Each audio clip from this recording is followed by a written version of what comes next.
Le Rassemblement national est peut-être un rassemblement, mais il n'est pas national. Parce que là, on défend la propriété des Français, on défend la qualification de la France pour faire de la sidérurgie. Et eux, tout ce qu'ils trouvent à faire, c'est un misérable travail de retardement pour empêcher cette affaire-là. C'est pas à nous qui font du mal, c'est à tous ces gens, puis au pays. Et Arcelor, il finance plus rien. Il finance plus rien. Il met plus d'argent. Il met plus d'argent sur la table.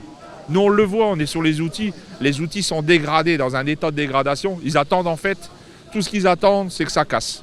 Quand on voit que le Rassemblement national, il se présente comme soi-disant défendeur des ouvriers et qu'encore une fois, il bloque tous les amendements. Il est soi-disant censé défendre les ouvriers. Pour l'instant, tout ce qu'il fait, c'est nous la mettre. En fait, on espère qu'à l'Assemblée, on arrivera à avoir cette nationalisation par les votes. On espère parce que, bon, avec les amendements du RN, on a un gros doute. Mais cette nationalisation est très utile en fait pour ArcelorMittal et pour l'industrie en France. On ne va pas se cacher, chez nous, il y en a aussi qui votent Rassemblement national. Et je pense que le Rassemblement national devrait avoir ça en tête. C'est qu'il y a certains employés qui votent pour eux et ils devraient justement défendre tout ça. Il n'y a pas de guerre politique, moi, de la gauche à la droite. Et je voudrais que tout le monde aujourd'hui, il vote cette loi. Parce que c'est sans acier en France, on ne peut pas en fait. Je veux dénoncer de façon extrêmement ferme ce que l'extrême droite est en train de faire.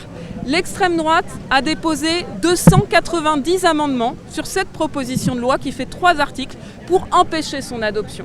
L'extrême droite se prétend le soutien des travailleurs et des travailleuses. Avec ces amendements, elle montre qu'elle travaille pour une famille de milliardaires, la famille Mittal. Le Rassemblement national qui se prétend défendre la souveraineté et la grandeur de la France, en réalité, va tenter d'empêcher le vote pour nationaliser ArcelorMittal et donc empêcher la souveraineté industrielle de la France tout simplement.